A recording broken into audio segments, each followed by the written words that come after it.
What's up, everyone? Troy from GlitchFeed here at PAX East 2016, and we are checking out Compulsion Games' We Happy Few. Please tell me a little bit more about this game. I have been following it for a long time, so I know a lot, but please, for the fans, tell us a little bit more about the title. Sure. So We Happy Few is it's kind of an adventure survival roguelike set in a 1960s dystopian English city.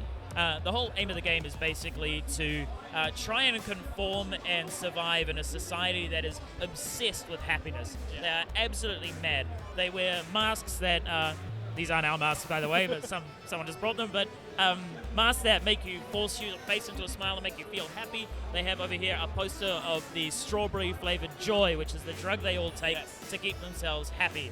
And you're not one of them. You used to be, but you're not anymore.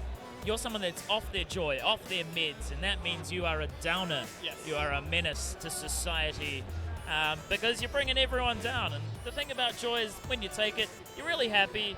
You can't really remember what's going on in life. You don't really know where you live.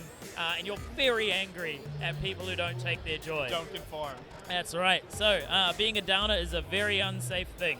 Right. So you need to learn how to survive. You need to how to find food that won't kill you, how to drink water that isn't laced with joy, and how to sleep safely. Right.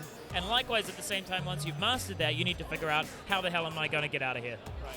So the end of the game is really to escape the whole society that you're stuck in. That's right. I mean, we have 3 characters. So the first character, really, he's just trying to get out. Right. But the other characters have slightly different motivations. So yes, but also you'll see. I see. So one of the awesome things you were telling me about is the whole world is procedurally generated. Yeah. So tell me a little bit about how that's either a challenge or how that's kind of affected the development a little bit. So the procedural system is a really interesting part of the game for us. Yeah. We're a team of 21 people, and we have very, very high standards for the kind of art that we want to create. And the problem with that is that it's really hard to create a lot of art really quickly. Right.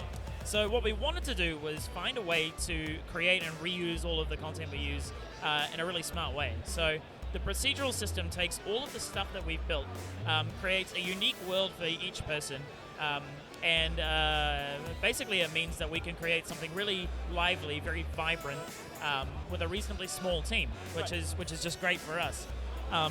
And the AI in game, it's all completely systemic. So you can mess with the system and see what happens. Right. It's a lot of fun. Yeah, I think most of my time was being spent getting beat up and killed in the streets for doing dumb things, but that's about right for me. Yeah, well, it's pretty strange how much we all enjoy getting beaten up or beating people up in video games, but hey, it's what we do. The first thing. But it's interesting, though, for a story-based game, really, to have kind of a procedural world. You would think mostly with story games that you want to direct the narrative.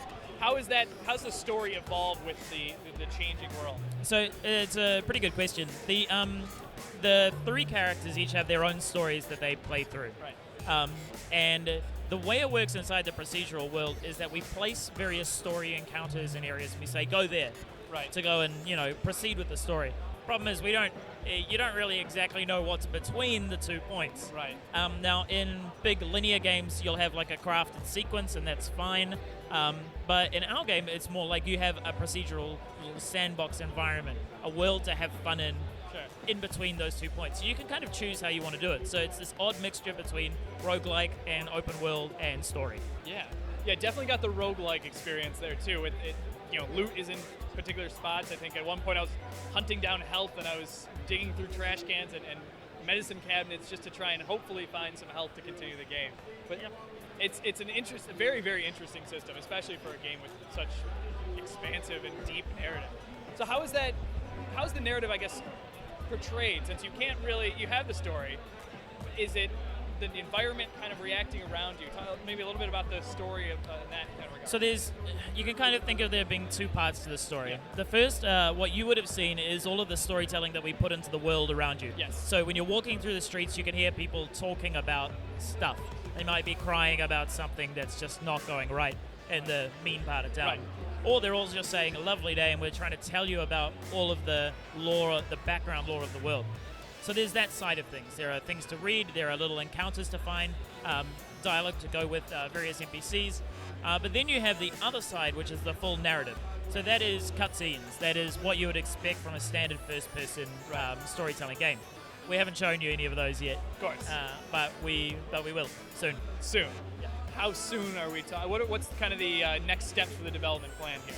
Okay, so for us, we've been building this game with the community since PAX East last year. Yeah.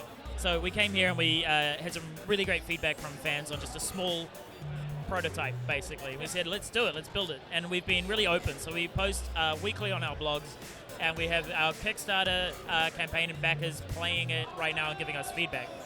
But we need more. So the next step is to go through Steam's Early Access and Microsoft's Xbox One game preview program. Yes. We don't have a release date for that yet. Still working on the game. Want to make sure that it's as good as it can be before we go there. But then we'll work on the game with the community for around 6-7 months.